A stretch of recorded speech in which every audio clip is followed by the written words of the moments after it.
everyone. It's Dr. Arlene Diamco, the multidimensional MD. And as always, my mission is to help bring the intuitive aspects of health back to medicine in practical and tangible ways so that you can access deeper healing and experience more peace, love, and joy in your everyday lives. So, for today's topic, I've been reflecting on writing my book over the last few years, and my book is called I Am Intuitive, a multidimensional guide to embrace your inner light. And so that's coming out July 26th this month. And on that topic of intuition, I was just thinking about vision and what vision means to me, what vision can mean to you, how you can read yourself through your own vision and through your eyes, through your eyesight, and how your eyes actually work. And so I wanted to go through that in a multidimensional conversation and just kind of bring to you this culmination of how I see vision and how I bring that into my work. So I'm going to go over vision and physical strains, so what injuries might do to your vision, the deeper meaning behind vision, including some of Jacob Liberman's work. Can exercises improve your vision? So there's a debate on that, but I'm going to give you my perspectives on it, and how vision is more than a function of your physical eyes. And so that's a very key concept. And then lastly, we're going to go over an exercise by Jacob Liberman called Following the Light of Your Eye. And I'll share with you some of my adventures in my own vision. So, first of all, vision and physical strains. This is something personally interesting to me because when I was in second grade, I had a fall. I was on parallel bars and I had locked my arms straight, and then they buckled all of a sudden. I fell face forward and landed on the back of my head. And then I had another fall where I landed right on the front of my tooth. And so this impacted me both from the back. And then the second fall impacted me. It actually chipped one of my front teeth. And then actually everything on the right side of my face shifted. So after that, shortly after that, within a year, the vision to my right eye, where my tooth had been jammed up on that side of my face, um, the vision of my right eye was affected significantly. And it remained like that for many years until I got through medical school, through residency, into my practice. And then I decided, you know what? I'm going to start trying to work on my own vision. And so I started this adventure of going through various physical exercises. I had my own osteopathic treatments to help release the pressure that was on my right eye, to release the tension on that nerve, that optic nerve, and to improve the communication from the eyes to the optic cortex, the visual cortex, which is in the back of the head. And so in doing that, I was actually able to reduce my prescription for glasses and contacts by almost half. And it's been able to stay that way consistently. And so that was a really interesting for me. And then going forward, like now going through the pandemic and quarantine time, we found that near vision has been really impacted by that time in quarantine. So near vision is more of a strain on the eye muscles than far vision.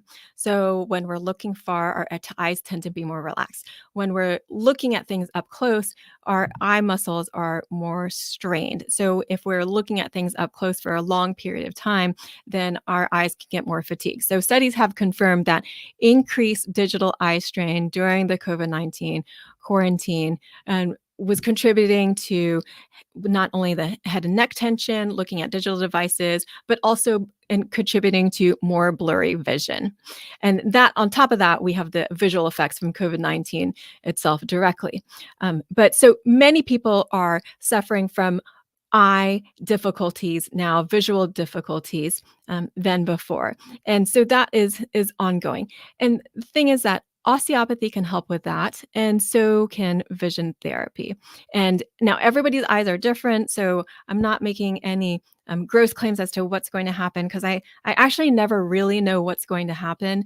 I've seen people where they could only see the big E on the eye chart, and then after an osteopathic treatment, they one like an eye became 20/20. Now I cannot predict that, and I don't actually know who that's going to happen to, but anytime something like that happened, it is a small miracle, and it really makes me intrigued to learn more. So how can we recreate something like that? What else was contributing to it? So in cases like that, when someone's eye vision improved remarkably with treatment, they're usually typically what I felt was there was some kind of pressure or tension in the head, on the nerves to the eye, on the nerves to the eye muscles, on the muscles themselves. So if we were able to improve the nerve communication, to improve the arterial flow, the nourishment to the nerves to the eye and the eye muscles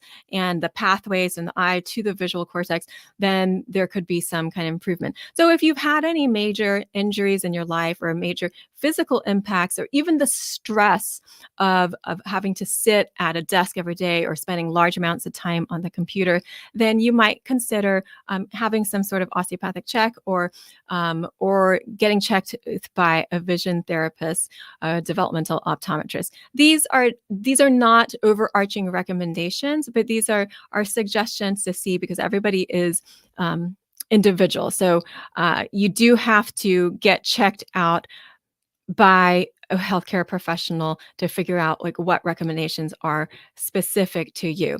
So this is more informative, and this is not advice, medical advice, or diagnosis for anyone.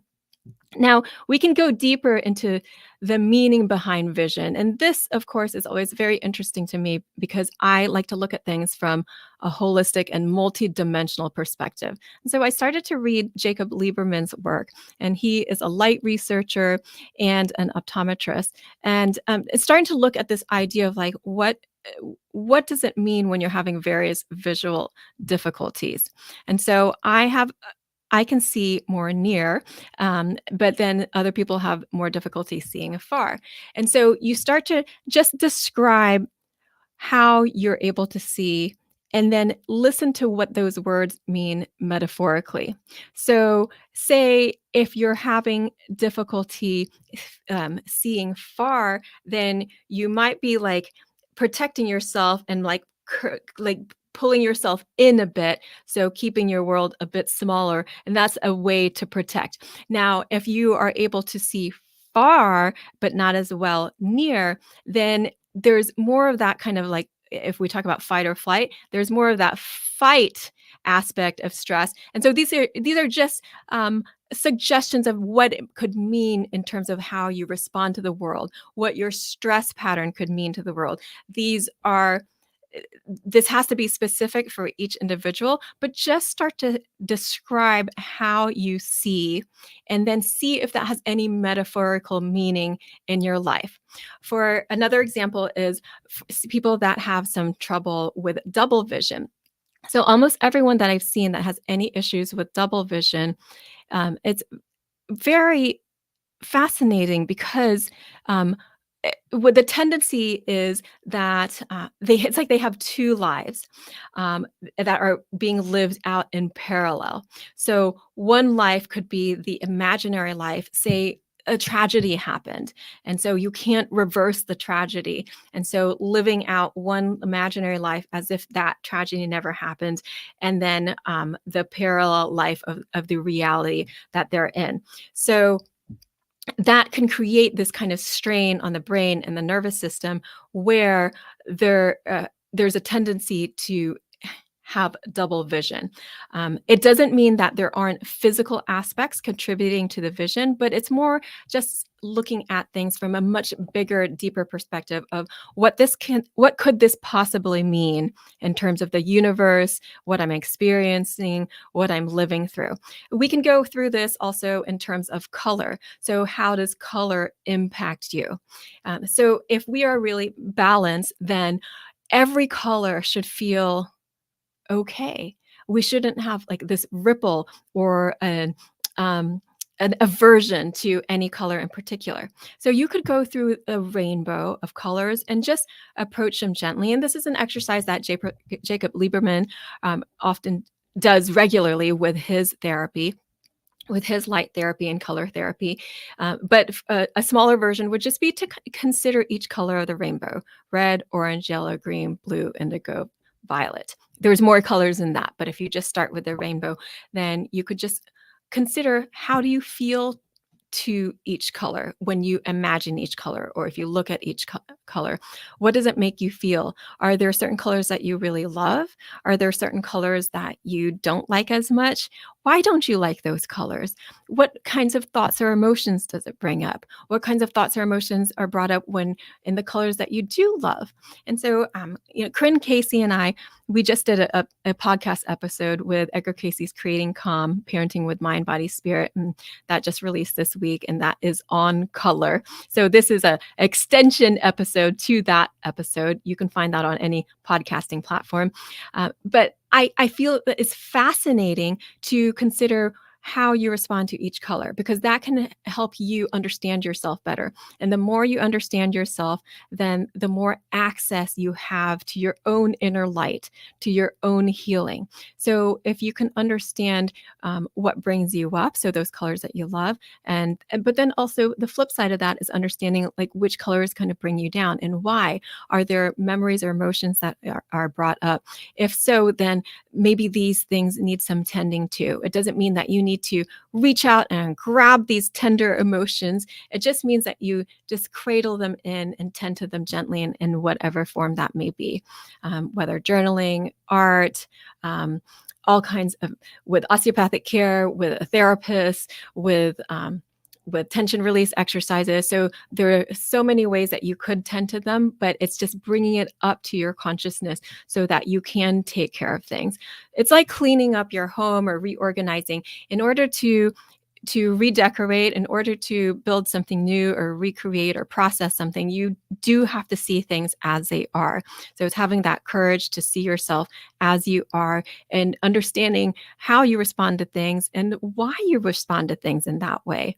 And so this is giving you a different way to look at vision and a different way to look at vision therapy, how you could use eye vision exercises to help you in your overall approach to life. So not just your eyesight in general, but a deeper meaning to your overarching vision. So your deep vision, how you see the world, your perspective on life. So you start to see what direction I'm going in. But we're going to weave this in and out because this is also going to be really practical. So I love to talk about the esoteric and deep meanings, but I also like to keep it really practical because I want it to be useful for everyone. And so that brings me to the question of, can exercises improve your vision?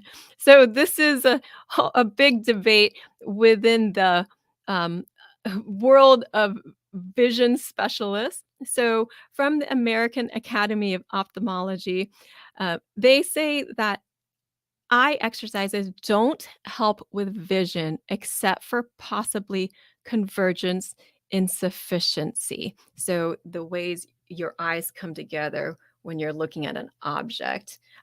But there are other things to consider here. So there was a 2021 study from Japan, and I'll bring that up for you so you can see it. And so this was to look at the assessment of the effects of eye exercise for presbyopia. So before I explain what the study said, let me explain what presbyopia is. which is another reason why I'm very interested in vision, because I'm 48 now, and presbyopia is the age-related decline in vision as we age, starting around 40s to 50s. And there are two primary reasons for that reduction in eyesight. One, the lens becomes less flexible, making it difficult to see things that are close up. And two, the pupillary response to light decreases, meaning we need more light to see. So there's a couple different kinds of inflexibilities there to the eyes. But this 2021 study from Japan, they looked at eye exercises. So looking from near to a point far away and then back near to far. So you could do that with your thumb too. You look near and then far. So you if you're older, if you're in your 40s, 50s or later, you can start to feel like that sluggishness. And so of the change in your visual adaptation from looking near and far, back and forth. And so, but this study found that that you could actually improve it.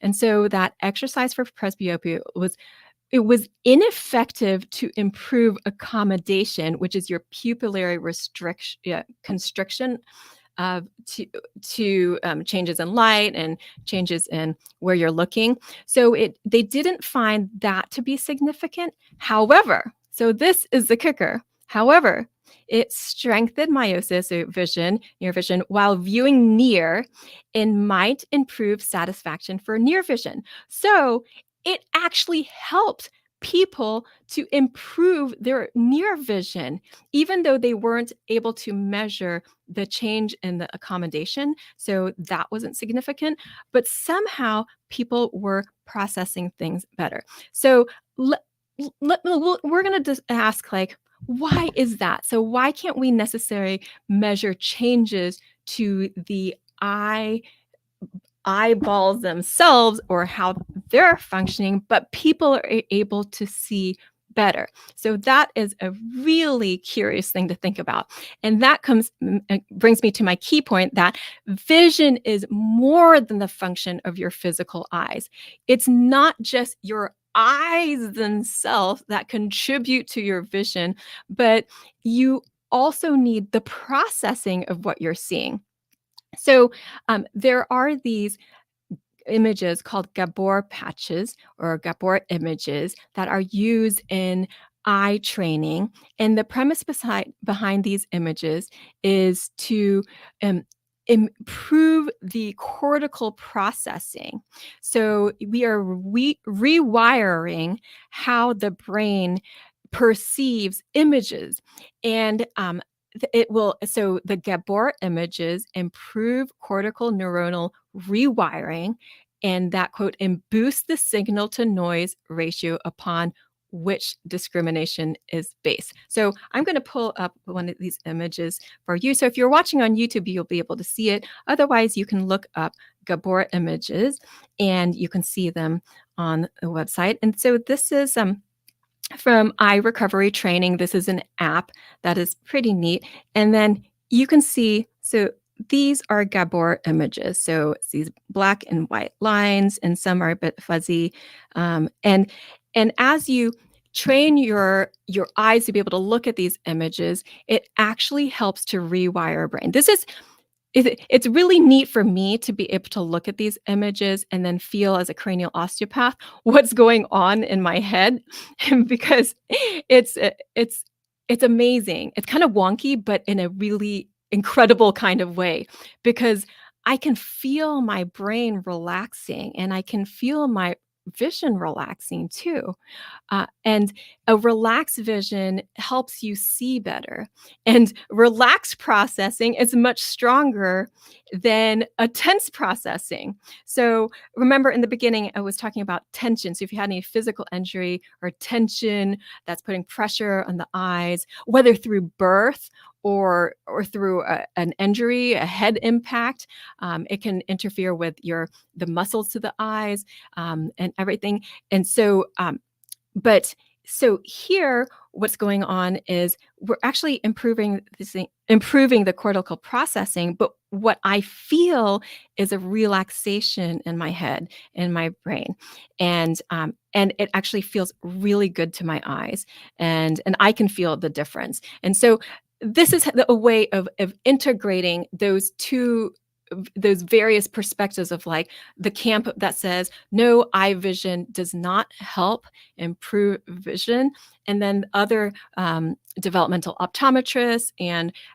eye training specialists that say yes, there is an improvement, because it's not necessarily an improvement in the shape of the eyes or the lens or what's going on there that they're able to measure.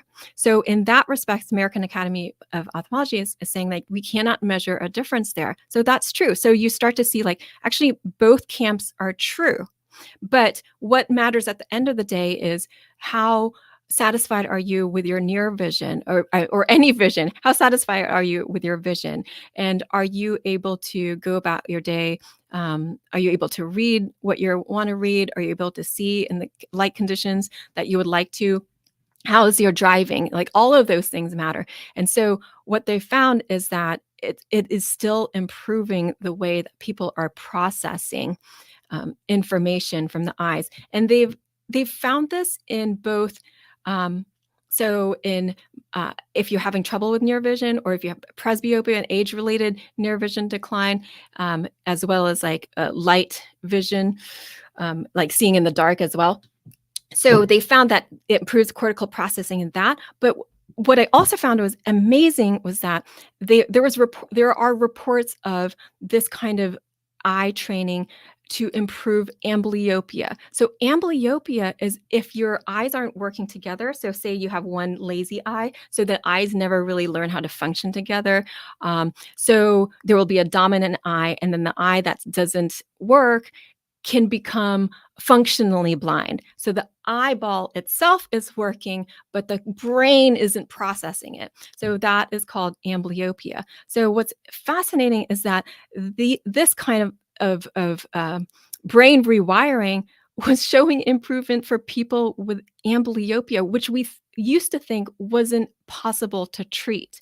And so I just mentioned these things because they're not commonly known, and maybe it could expand your world of like how to approach vision, how to approach vision therapy, how to interpret what your vision means for your life, that deeper meaning, but also giving you some inspiration for some practical ways to address that your own vision. So this is called that's an eye recovery app, and it's eye recovery training, and they use Gabor images, Gabor images, or Gabor patches, which they're also called. And so explore that for yourself and see what it does for you. And I would love to hear about it. You know, everyone's experience is different. We're all so unique.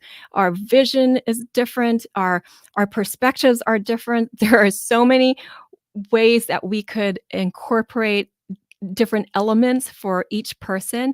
And so it's not a one size fits all. And so that's why it requires some conversation. And it's also sometimes why we're not getting these measurements in studies, because everybody has different variations into their needs of what they need in vision. So is it cortical processing? Is it aligning the eyes? Is it the eye muscles? Is there a pressure on the brain? So another eye exercise is just to like slowly like go in a circle.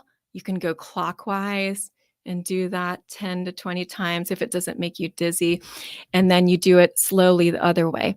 And another thing that I found just osteopathically being able to feel things in my own body is that when I practice the Gabor images, that when I did that kind of rotational movement with my eyes, that I could feel less tension in my head overall.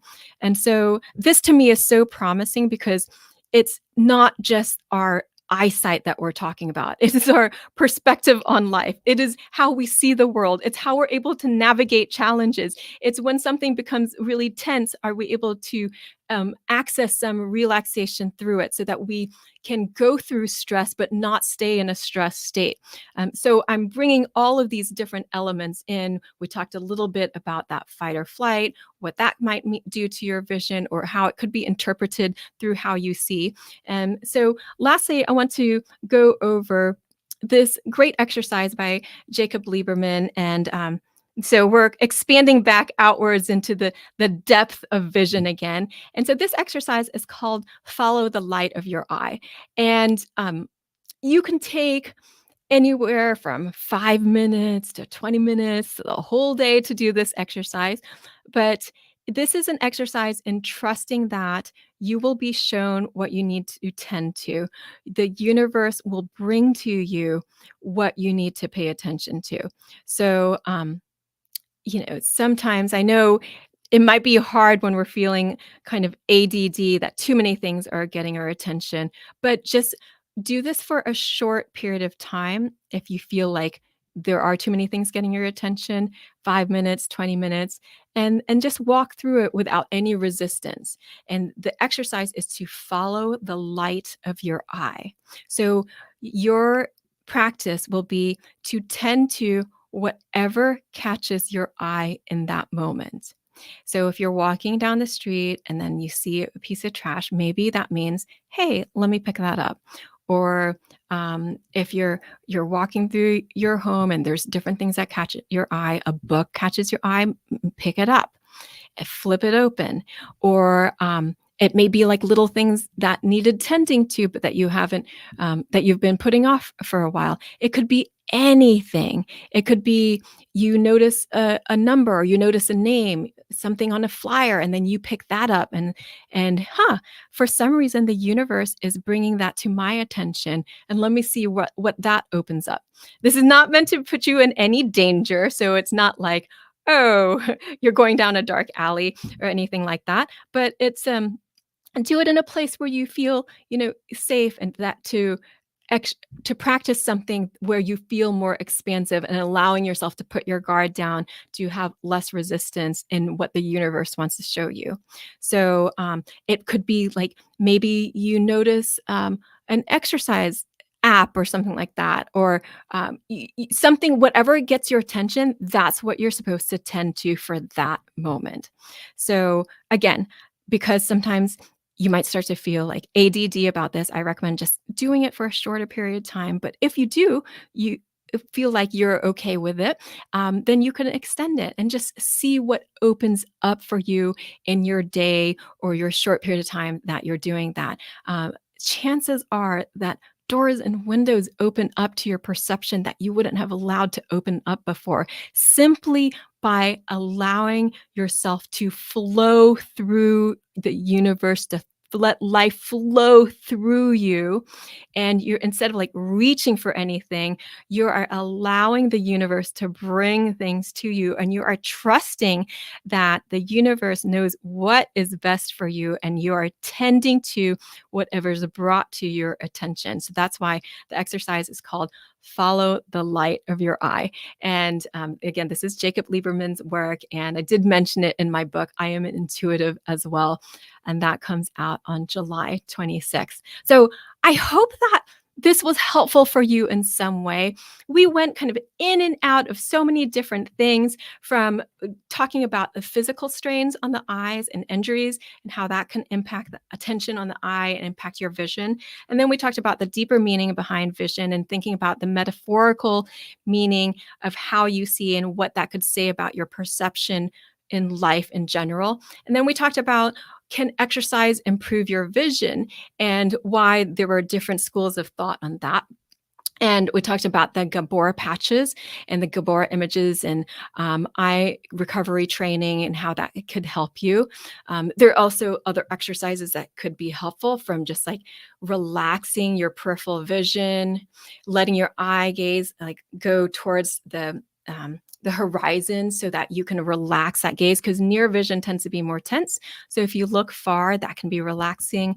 Other easy things that I've done before are just tracing the outlines of different objects, or you could use those stereograms where you those magic pictures where you see one image, but you have to look far to see the other image, the 3D image.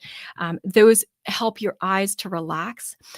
Also, just that exercise I was talking about before of rotating your eyes clockwise in one direction, just slowly enough so you're not dizzy, and then doing that for maybe 10 times, and then doing it in the counterclockwise. You can also practice the near versus far. So you put your thumb up and look at your thumb, however close you can look at it.